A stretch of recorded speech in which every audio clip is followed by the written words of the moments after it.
everyone. I'm Darian Gold, and welcome to All Things Pilates Season 6. As we dig deeper into the life of a contrologist, this season's guest list shares what the Pilates methodology can offer to anyone who desires health and wellness. On this show, we'll explore, seek, and investigate what's possible when we incorporate contrology into our lives. For those of us who are adults and have only faint memories of what it was like to be in the world as a teenager, today I'd like to introduce you to Bela Resendes, a sophomore at Spanish River Community High School in Boca Raton, Florida. For the last 2 years, Bela has been studying the Pilates method at her mom's studio, Delfina Pilates. Last year, I had the pleasure of teaching a duet Wunda chair lesson with Bela and her sister, Luna. What I found so refreshing was their pure focus and ability to remain quiet as they took in my detailed cueing.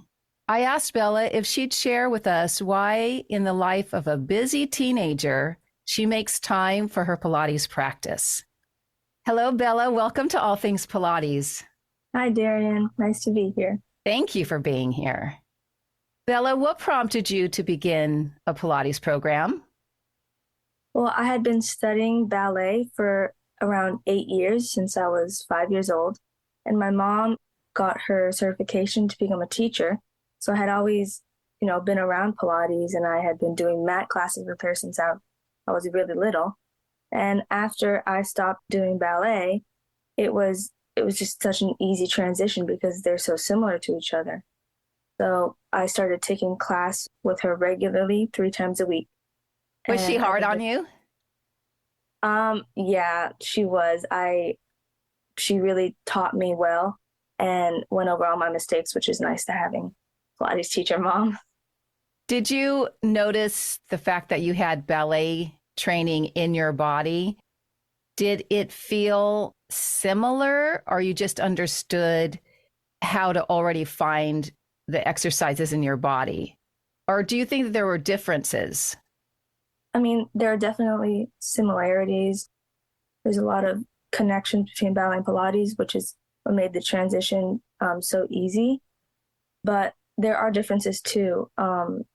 Like it's much more fast-paced in Pilates, I noticed, which is nice. But also in ballet, it's so organized and you take instructions so well. So I think that has really helped me in Pilates. I really know what to do with my body.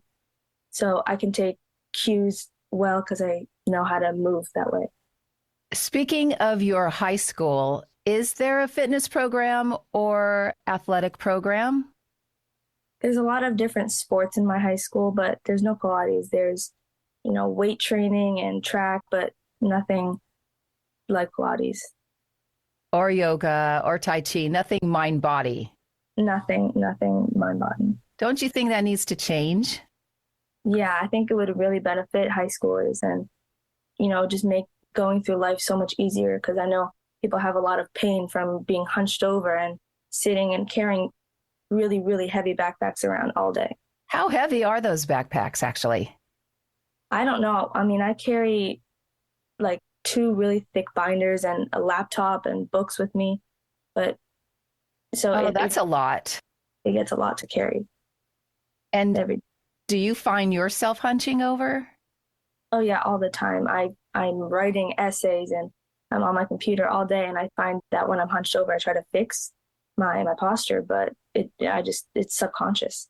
Do you have an alarm or a reminder to stop and then do some extension work in your spine?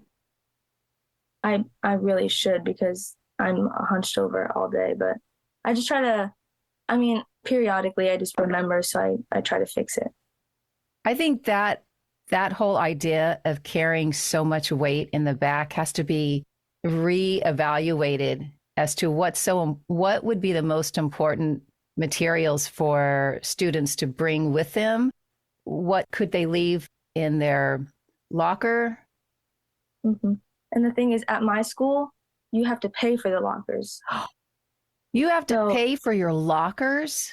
Yeah, I don't have one, so I have to carry everything in my backpack. think that's also a really big problem because not everybody can afford to pay the extra money for a locker when they can just get it. That is wrong. That's, oh my. Do you think that is like that in all high schools and junior high schools? Well, at my old school, I didn't even have a locker. I didn't have the option. So I don't really, yeah. Okay, they need to change that. That's very discouraging. Mm-hmm. A whole generation of hunchbacks because they couldn't afford a locker. Exactly. Or they didn't even have the option to pay for one. Let me ask you about our fabulous Pilates method that keeps us from being hunched over. What would you say is the best thing that you have learned or that you incorporate in your life? Well, definitely, I feel like the connection between my mind and my body is really nice because a lot of sports is just, go, go, go. But Pilates really, tunes your mind and what you do. So I think that's really nice. I know a lot of people, I have friends that take Pilates, have taken Pilates, and they just don't have the same control that Pilates gives that I have from Pilates. Even Wait. Say that again. So you have friends who have their own practice or they do another kind of sport? they do volleyball, and they came to my mom's studio to do Pilates, and they couldn't control their body. Yeah. What would you say to them if you were teaching a volleyball player who had no connection at all? What would you say to her or her? Do you guys play volleyball? Me, no. I'm No. No, I can't play volleyball. Okay. But I would tell her to slow down and really think about what she's doing because volleyball is just jumping and running around. They don't have time to think about what they're doing exactly. So I would tell her to try to focus on the small movements that she's doing and not try to do it quickly, not try to just get it done. When you watched her, was she motivated or was she upset because she couldn't do it right? I think she was just, I think she wasn't upset. I don't even think she really knew. She wasn't aware that she wasn't really connecting her body and her mind. She was just doing the motions without really thinking. But was it just her or was she in a class? Yeah, she was in a group class. So she was observing other volleyball players or just other people in the class? Just the people in the class. So did she express her frustration to you? No, she didn't really realize it. I think Did she come back? Yeah, she came back. She's a close friend. But yeah. Has it made her volleyball playing better? I mean, I think so. I think she's more I think so. I mean, I don't really go watch it, but I think it should. She hasn't said to you, "Oh, my throwing or my kicking." Like, yeah, I don't know. I don't know about that, but I think volleyball and Pilates definitely should because, it would really help volleyballers play and get them stronger in muscles that they don't necessarily work in volleyball and the gym. Definitely. So every sport goes perfect with Pilates. 100%. Yes. Yeah. Do you have a favorite exercise? I don't have a favorite exercise. I have a favorite apparatus. Oh. Favorite. Oh, we're going to talk about the Wunda chair. It's my favorite too. Why do you think that is? I don't know. I really like how hands-on it is. I mean, I know everything is hands-on, but it really, really makes you work. Because you're on a small platform. Yeah, you have to move correctly. With reformer, I feel like people can get away with maybe doing things not as precise and accurate. But in the Wunda chair, if you don't do it accurately, you don't do it correctly. That's a definite. Are you interested in following in your mom's footsteps? Maybe running your own studio? I definitely want to get my certification, 100%. Oh. I haven't decided yet because it takes a lot of, people skills. My mom is really good with people. She just connects with them and people love her. So I need to, you know, just decide and feel it out.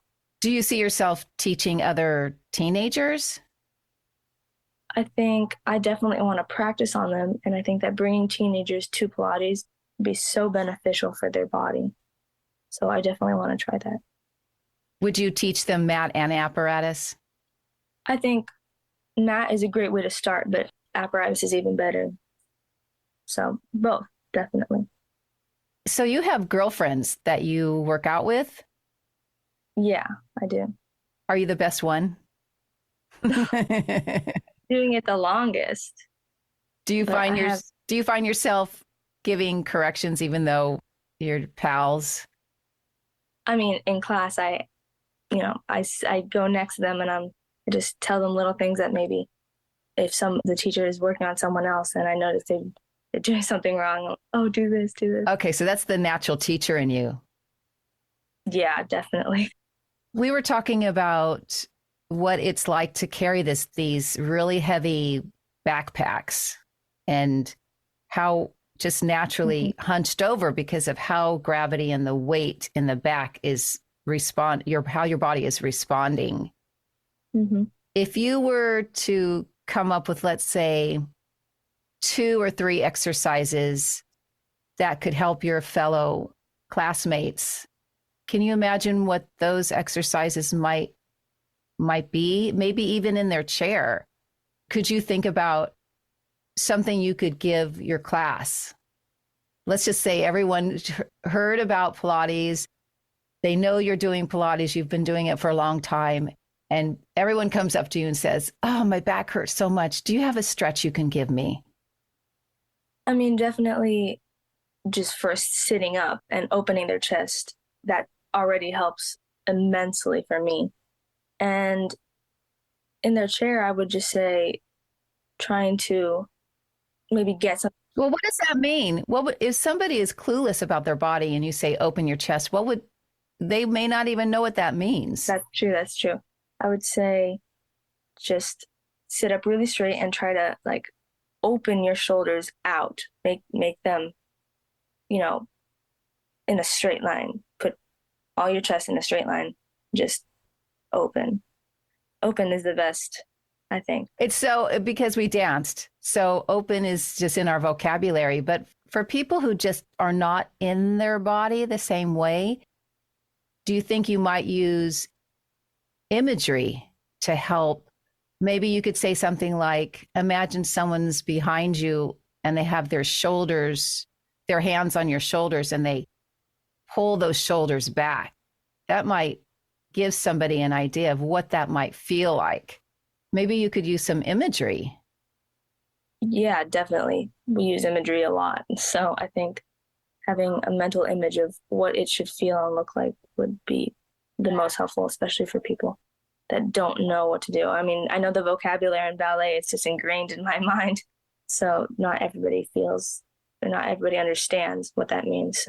So the first thing would be is to teach someone how to sit up out of their chair, sit the spine tall. What can you think of another exercise or stretch they could do even just in their chair? Because maybe you could come up with a chair routine that you could implement in your own class. People would be so appreciative. They'll be in less discomfort and pain. Mm-hmm. I think for me, I know in Pilates, my favorite to open my chest is having the bar, putting it behind me and pulling it apart. I think that it really feels good. So that would be great. Something like that. Something that you can, grab onto your chair and just, Oh, that's a good idea. Yeah. Because that's what feels the best for me. And I know if you can use other things in place of the bar, that would, get the same effect. So maybe you're saying they're sitting in their chairs and the hands go behind at the back of the chair and they're going to pull their shoulders back? Yeah. And feel like they're pulling the chair apart. With their hands. Their hands. What about their their pelvis because people usually have tight hips from sitting. Yeah, I mean, I do. So, I don't know. For me, just sitting up straight helps a lot. Like, also, the chairs in school are like curved. So you have no choice but to like curve your pelvis down. Wait. They're curved where? Like in like the butt area, they're curved. Oh, it's like a basket. Yeah, kind of like a basket. It's not a It doesn't perpendicular. keep the pelvis in neutral. It puts you in a posterior tilt. It does. It does. Like Oh, that's logical. yeah, it's the most kids I find kids all the time sliding forward until their pelvis is like at the end of the chair, their shoulders level to the back of the chair. So that already messes you up so much. Hey everyone, want to level up your teaser? When I'm not interviewing or editing, I'm helping students just like you get to the next level. If you'd like to understand the Contrology technique, come learn from me, whether online or in person. Just know I'm here and happy to help. Now, back to the interview. Is there any way you can get a petition going to change the chairs? That's critical. It is. People, I imagine, have a lot of health problems just from sitting in the chairs at school. I mean, you can definitely have a petition. It's difficult though because every single chair is like that. I've from my elementary school to the two different high schools I've been to and the middle school. Unbelievable. All the same. I'm wondering if you could recommend everyone sitting on a book because that'll shift their pelvis into more of a neutral position. I mean, yeah, but have you ever done that? No, I imagine that wouldn't be the most comfortable, but that would help. It's interesting. I don't know if there's a budget at your school, but maybe some kind of pillow that would it's only going to make the students study longer and not check out in their head. Mm-hmm. Yeah, I mean, I'm not sure about the budget in my school, but that definitely would help. I mean, changing the chairs would be the best, but that takes a lot. And have other kids expressed their dissatisfaction with the chairs in general? I mean, me and my friend in our class were always talking about how uncomfortable the chairs are. And they have like these screws in the back, perfect, just at like mid back that always attach to our hairs. So then we sit up, it rips our hair out. Very uncomfortable and it hurts a lot. So it also, there's just so many things wrong with the chairs at school. I wonder who made the decision to have these kind of chairs in your classes. They definitely did not do Pilates. Or they're probably not women with long hair. Oh, no, definitely not. So yeah, not fun to sit at school. That's it. It seems like a no-brainer, but it could really impact people's study levels. Oh, I know. I would be so much more focused if, I wasn't focused on how much my lower back hurts or how much my shoulders hurt from being hunched over. I would get so much more done. Maybe the school board will hear this episode and rethink and be interested in the health of their students.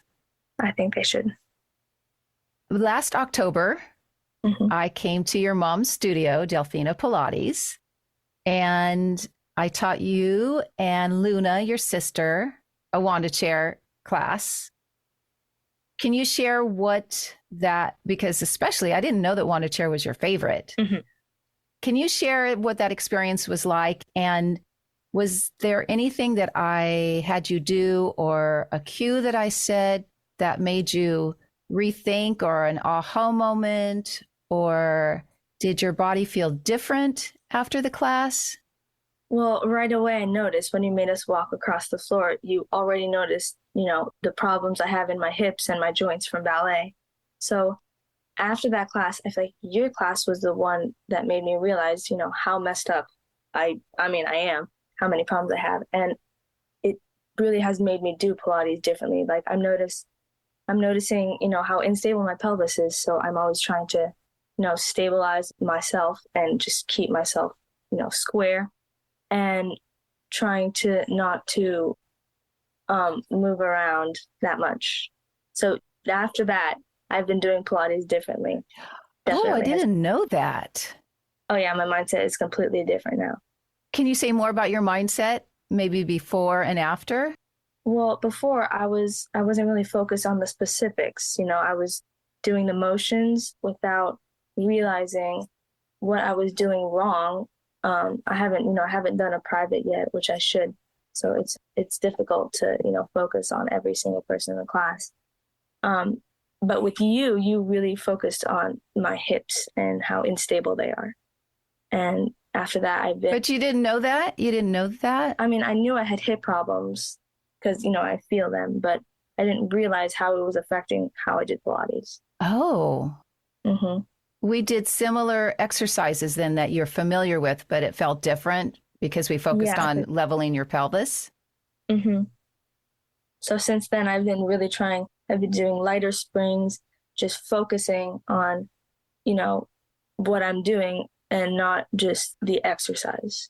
That is fantastic to hear. And it goes back to what you were saying in the beginning about one of the differences with Pilates is that eventually you move really fast and precise. Mm-hmm. However, if you have any kind of imbalance in your body, especially structurally, Mm-hmm. sometimes you have to slow it down because your brain and body need time to assimilate and to come together, right? So eventually, practicing Pilates, we do want to really move because it's a movement practice, but you can't ask a body to move quickly if you're going to be all over the place. Yeah, that's why I've really been trying to focus on really small movements and not trying to do the big things incorrectly. Going back to the basics and really fine tuning my stability. That's beautiful. Your body already knows large movement because you danced. Yeah, jumps across the floor, but I need to focus on footwork and like tree, all the basics that I haven't focused on, that I haven't given it the time that I should because, I didn't realize how unstable I was. Do you practice a number of times a week? Yeah, I try to do 3, but sometimes I have, scheduling conflicts with school. So sometimes it's 2, but usually 3. Well, the fact that you have this, you're a regular teenager with a lot of responsibilities and pressures on you in school and homework, Yeah. etc. Do you have other outside interests that keep you pulled in another direction? I mean, I love to read, so I'm always trying to read, but it's mostly homework. I have a lot of homework in my classes, but I try to prioritize. I prioritize that and Pilates, so I try to do both. And are you at the studio 1 hour or do you stay longer? Well, we're there usually. I'm usually gone out of the house for a couple hours because I have to take my brother to swimming before that, and then after I help my mom clean the studio and maybe switch the towers to mats or vice versa. You recently, the studio bought a guillotine. Have you been on the guillotine? Not yet, but I'm really excited to try it. It's beautiful. It is beautiful. Mm. It's a gym in a doorway. Yeah. You could really put that guillotine in if your ceiling, if your door frame was tall enough, you could put it right in the frame of a door. Take the door off. Oh, yeah. Yeah, we got an attachment to attach it to the wall. Yeah, it's gorgeous. I've seen it on Delfina's Instagram. Mm-hmm. Yeah. Okay, one more question about the Wunda chair, because I didn't know that your class with me helped you rethink how you approach movement in general. Mm-hmm. Were there exercises that we did on the chair that you now do much better because of that new awareness of your pelvis? And if so, which exercises? I mean, definitely with all of them, I'm trying to keep my pelvis stable. But it was what we did on the Cadillac that really helped me with the leg springs. Side leg springs? Side leg springs. That was my aha moment when you told me, when you were showing my mom how how tilted and how twisted my hips were when we were doing that. That's what led me to, really fine tune. So the Wunda chair, I love that class. I love that portion, but it was the Cadillac that really, changed my mindset. I think it's because when you brought your leg back, maybe you were in your brain and your muscle memory, you were in your arabesque. Yeah. So my hips. So immediately. My hips were not. Right.